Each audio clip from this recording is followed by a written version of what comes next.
Buenos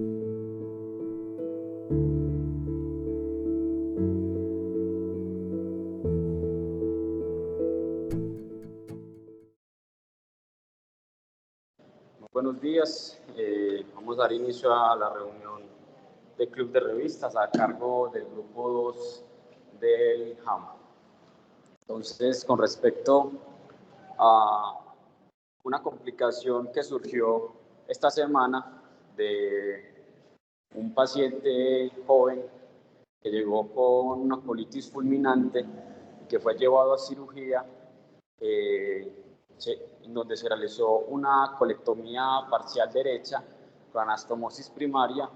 Surgió la duda de si esos pacientes se deberían llevar a colectomías totales, como por lo general está indicado en diferentes patologías de la colitis inflamatoria, o si hay cabida a realizar una micolectomía parcial y posteriormente realizar una anastomosis. Entonces vamos a dar inicio al club de revistas. Entonces, un megacolon tóxico se define como una dilatación no obstructiva del colon que puede ser total o segmentaria y está asociada a toxicidad sistémica. Es una condición potencialmente fatal, de por sí ya va a implicar mucha morbimortalidad. Esta condición en los pacientes puede ser resultado de diferentes patologías, tanto de etiología infecciosas, inflamatorias, que son las principales causas, pero hay otras causas menos comunes, como causas vasculares, causas por medicamentos, causas autoinmunes, entre otras. No se tiene realmente datos fiables de la incidencia del megacolon tóxico. La enfermedad inflamatoria intestinal, particularmente la colitis ulcerativa, es la causa más asociada al megacolon tóxico. La colitis por Clostridium difficile es la causa infecciosa más común y la mortalidad varía según la causa, pero cuando se asocia esto a una presentación fulminante, la mortalidad puede llegar en diferentes series hasta en un 80%. Para hacer el diagnóstico de megacolon tóxico se necesita entonces una dilatación del colon mayor o igual a 6 milímetros, al menos 3 de las siguientes: fiebre mayor de 38 grados centígrados, taquicardia mayor de 120, leucocitos mayor de 10.500, presencia de anemia y al menos un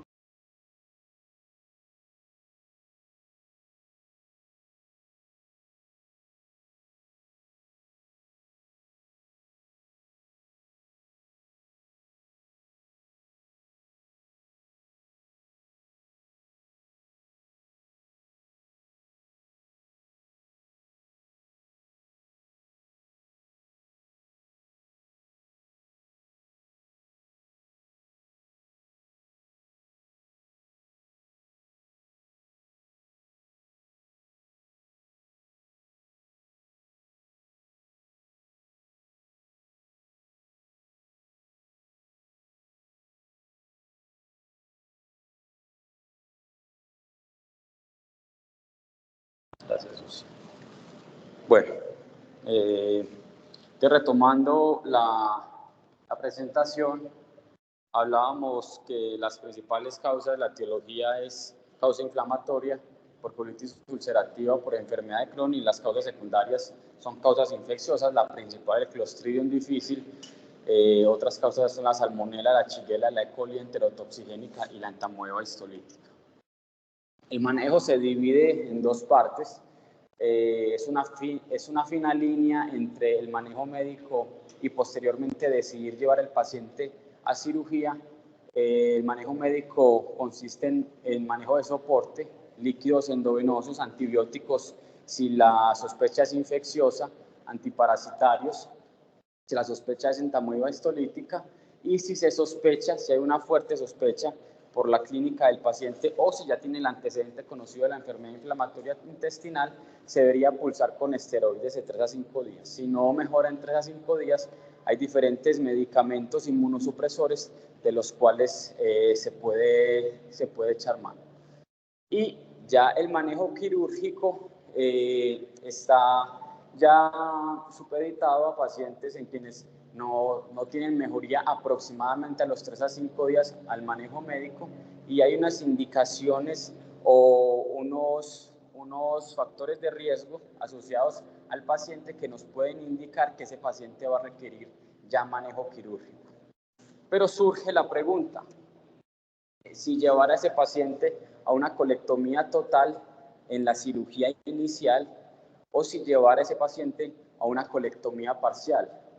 Factores a favor de la colectomía total es que se ha atribuido al control de la enfermedad, el control completo de la enfermedad cuando el paciente se lleva a colectomía total, y se ha atribuido a menor mortalidad y a menor morbilidad una vez se realiza la colectomía total.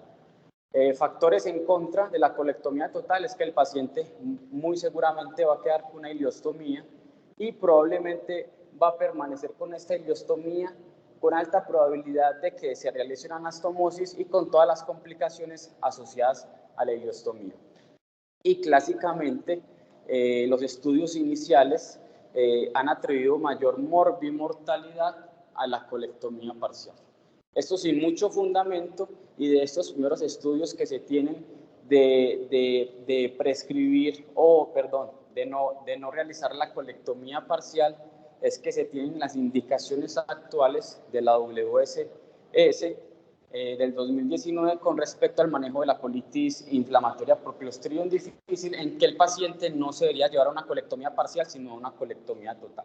Entonces vamos a ver qué estudios nuevos hay con respecto a qué indicación quirúrgica vamos a realizar.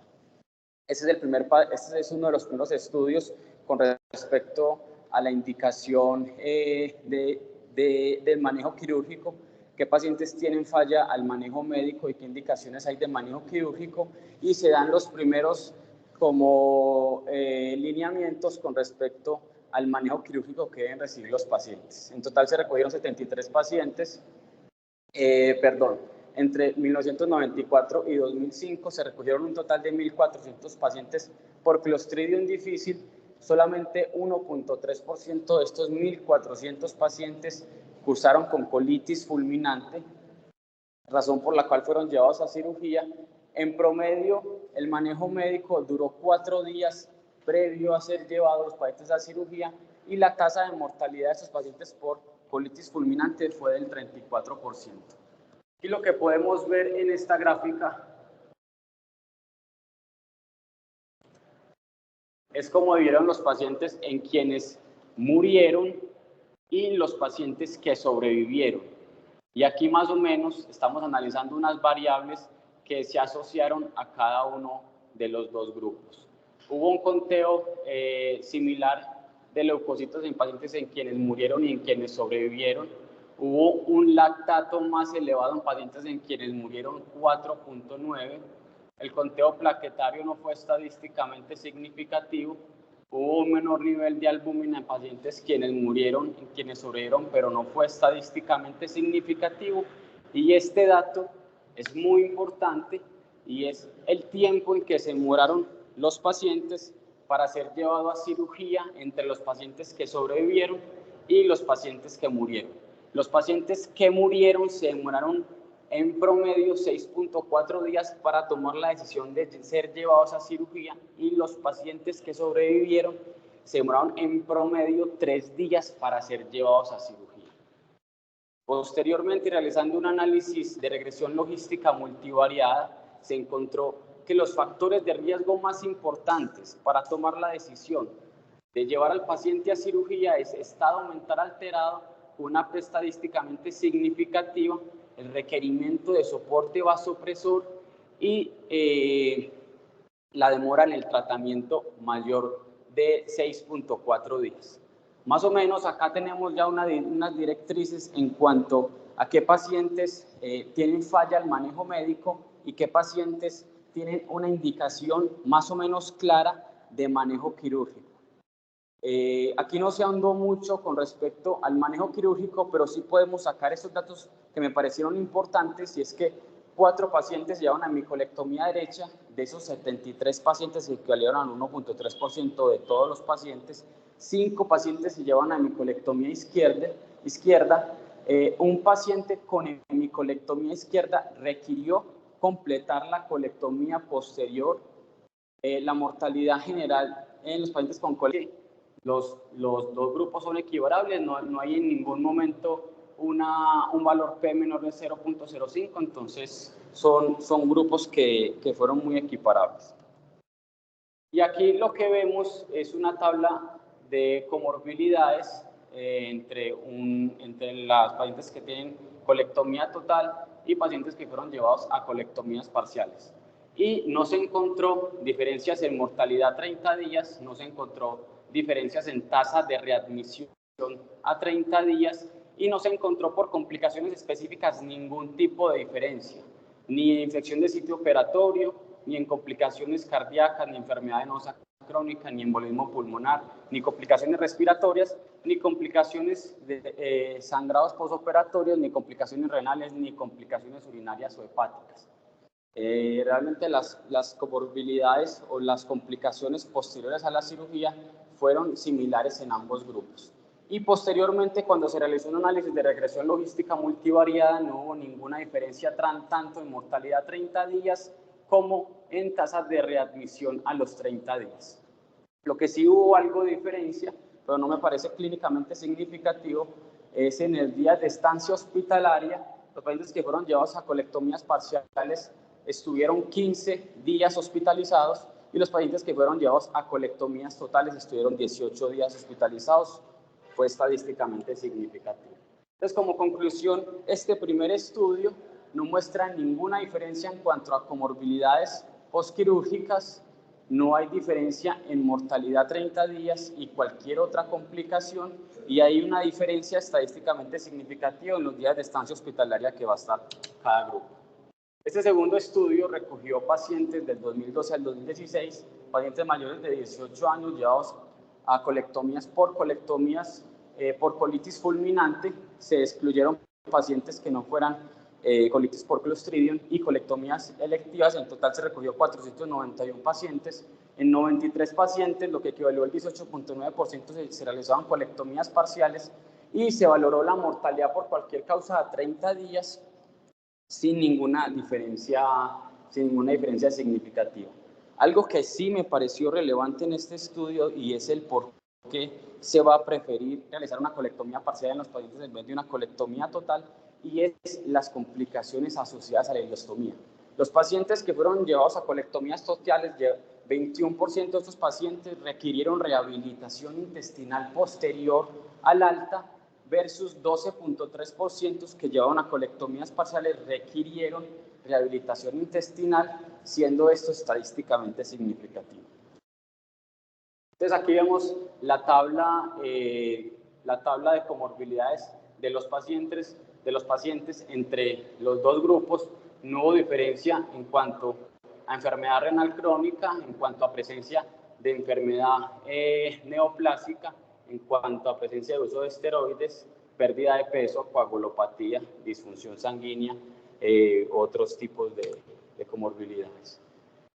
Aquí valoramos también se valora en ambos grupos las comorbilidades que tenían previamente la cirugía. No hubo diferencia entonces en enfermedad pulmonar, en enfermedad hepática, en enfermedad cardíaca o en enfermedad renal. Todas las P son mayores de 0.05. Y aquí vemos las comorbilidades que se presentaron a 30 días entre uno y ambos grupos. Tampoco hubo ninguna diferencia estadísticamente significativa en cuanto a infección de sitio operatorio, en cuanto a hernia incisional, en cuanto a infección órgano-espacio, en cuanto a cualquier tipo de herida o de lesión, en cuanto a neumonía, en cuanto a necesidad de intubación, en cuanto a embolismo pulmonar, y en cuanto a falla respiratoria y falla cardíaca aguda. Y también se sigue valorando como las diferencias con respecto a las morbilidades posteriores a la cirugía, y no hubo ninguna diferencia significativa. Y en cuanto a la mortalidad, en total murieron 56 pacientes. En total de todos los pacientes llevados a colectomía total murieron 28, y pacientes llevados a colectomías parciales murieron 28. Se recogieron muestras de entre 93 pacientes y 93 pacientes. La mortalidad fue la misma. Entonces, con respecto a este estudio, se sigue demostrando que no hay diferencias en mortalidad en los diferentes grupos, no hay ninguna diferencia en desenlaces de morbilidad y tampoco hay diferencias en estancia hospitalaria.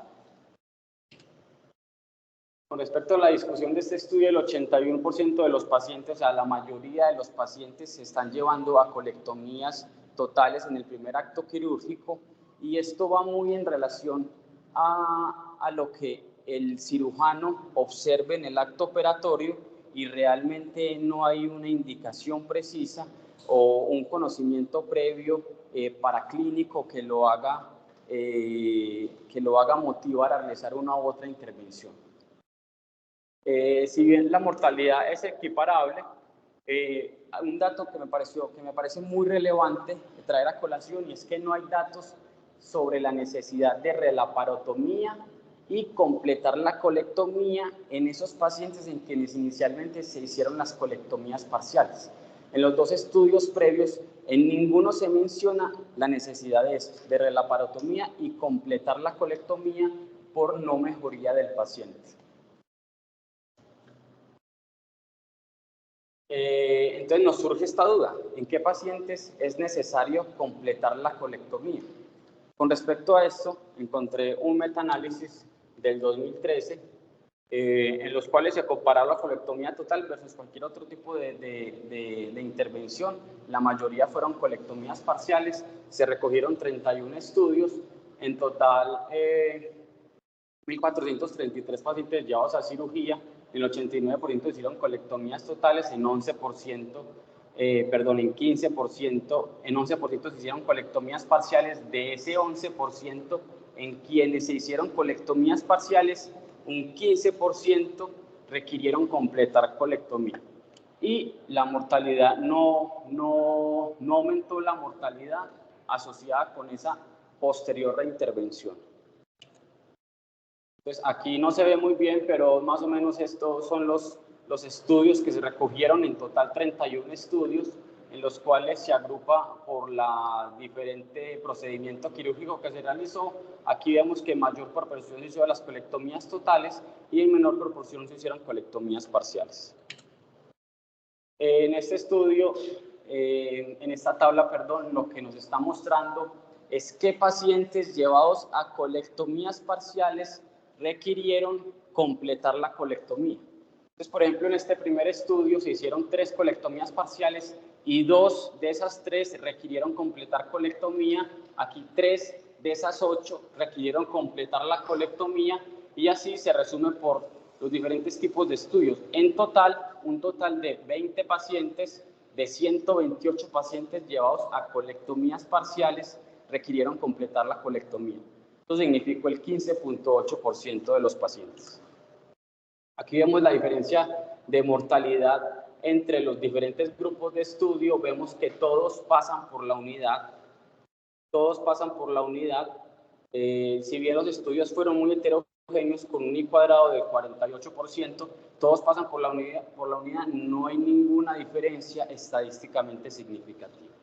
Y estos estudios de acá reportan los pacientes que fueron llevados a completar la colectomía y valoraron la mortalidad comparada con los pacientes en quienes hicieron colectomía desde un principio, y tampoco hay diferencias con respecto a la mortalidad. Entonces, en conclusión, 15% de pacientes van a requerir completar la resección. No hay diferencias en mortalidad en quienes requirieron completar la resección versus la colectomía inicial, y no se valoran desenlaces. Un punto que le faltó al estudio, considero, es que no se valoraron desenlaces de morbilidad en los pacientes en quienes requirieron la relaparotomía. Entonces, como conclusiones finales, probablemente la decisión inicial de la colectomía total versus la colectomía parcial no va a implicar un aumento de la mortalidad en ese paciente, y la mortalidad está dada más por otros factores como shock. Cuando voy a valorar al paciente antes de ser llevado a cirugía, la cirugía temprana, y la cirugía temprana la definen como llevar a cirugía antes de que el paciente inicie el soporte vasopresor, un valor de leucocitos mayor de 20.000 o pacientes con lactato mayor de 5. La colectomía total implica una estancia más prolongada, pero no es significativa. La necesidad de laparotomía para completar la colectomía es de un 15% y no va a implicar mayor mortalidad. Faltan datos todavía que ayudan a identificar qué paciente se beneficia de una colectomía total o una colectomía parcial en la primera cirugía. La decisión se basa en hallazgos operatorios del cirujano. La eliminación rutinaria de todo el colon no es necesaria, no hay que entrar a volarle todo el colon en la primera cirugía. Se debe tener en consideración las complicaciones posteriores de una ileostomía terminal. No hay datos en los estudios que revisé sobre anastomosis primaria versus cirugía de control daños. No hay datos sobre el tiempo oportuno para llevar a la anastomosis en los pacientes con colectomías parciales y no hay datos de pacientes con seguimiento a largo plazo en quienes se lleva colectomía total versus colectomía parcial. Bueno, eso es lo que les traía para hoy. Quedo atento si en el San Vicente hay alguna intervención. Y aquí en La León tenemos a la doctora Camila.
Bueno, entonces yo tengo varios comentarios.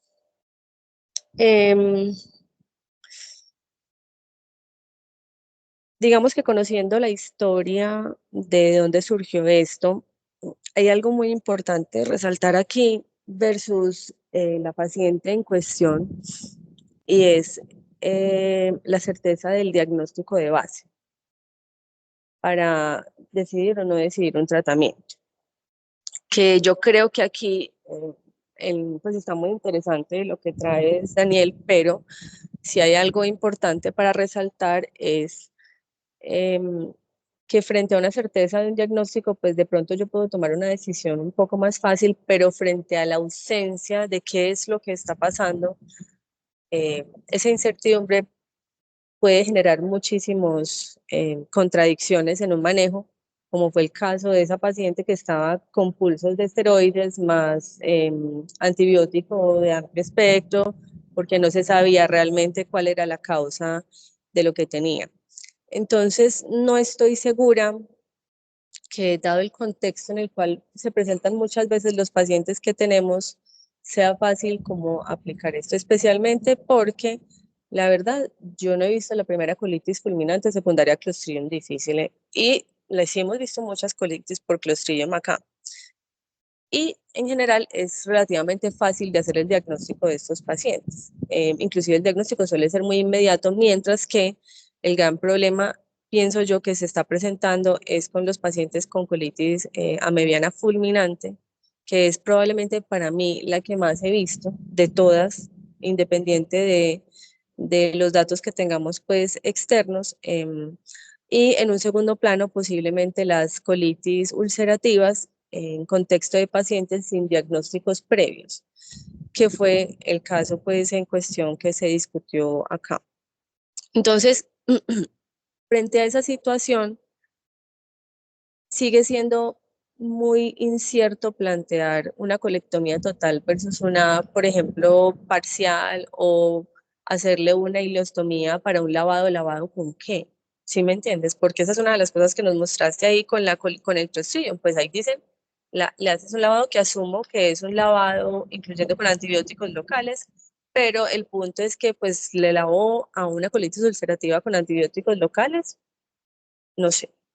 Entonces, he ahí el gran problema de plantear un manejo conservador cuando no se sabe exactamente qué es lo que está pasando y el paciente rápidamente se está deteriorando, que fue pues finalmente el caso que estuvimos pues como conversando. Ahora, en cuanto a los estudios, tengo varios reparos.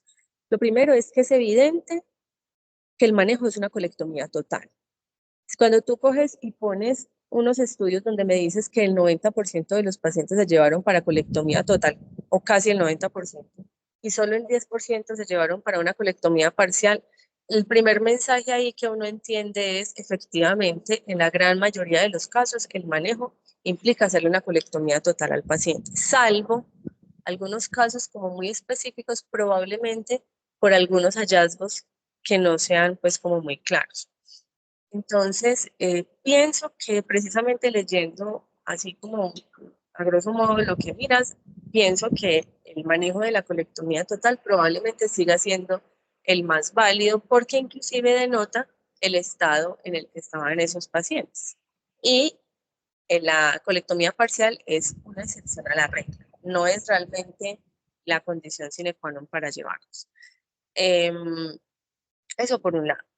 Por otro lado, si bien se puede plantear la colectomía subtotal o de pronto una hilostomía con un lavado, yo creo que la cuestión siempre va a ser pues plantéela, pero si usted sabe qué es lo que tiene el paciente y si puede realmente establecerle un manejo por vía endógena, pues por vía, sí, o sea, haciéndole los lavados que estás planteando, porque puede que así respondan. Pero supongamos, yo tengo un paciente con una colitis ulcerativa fulminante que estaba previamente con manejos, supongamos, con enemas de mesalazina, sin ningún tipo de respuesta. Entonces, ¿qué va a seguir ahí?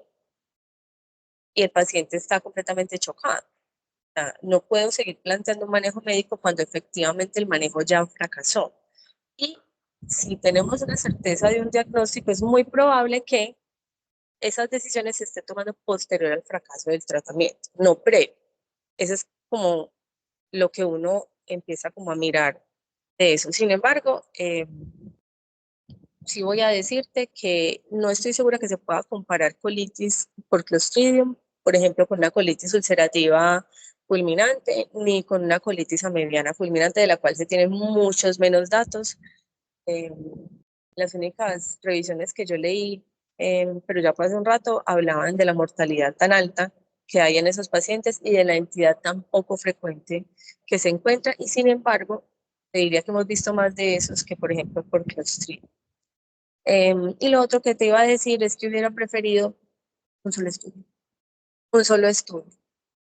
No metaanálisis ni nada, para hacer como un análisis un poco más juicioso de los pacientes y del tratamiento que se les está ofreciendo, porque en el metaanálisis, pues precisamente se empieza como a dejar de lado como la parte del tratamiento micro que a veces se hace necesario dentro de esos protocolos. Yo pienso que la razón por la cual no encontraron datos significativos es porque realmente las dos poblaciones son muy diferentes en cuanto a la muestra tan alta que hay de pacientes con colectomía total versus la muestra tan poca que tienen de colectomía subtotal. Y frente a esos dos grupos como tan variables, es muy probable que esa sea la causa de que en el metaanálisis no estén arrojando realmente datos como más fundamentales, que para mí la única conclusión es que la mayoría siempre son llevados a colectomía total.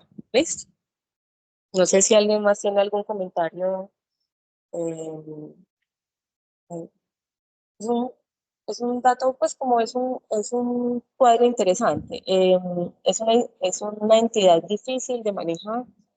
Eh, de pronto estamos como un poco cortos de hacer algo nosotros, de producir algo como de información al respecto, porque creo que tenemos datos interesantes como para plantear algo.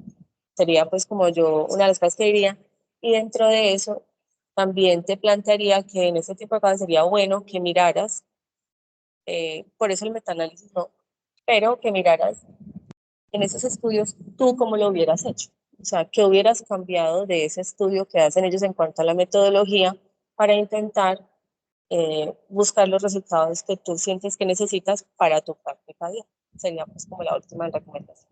¿Listo? Muchas gracias.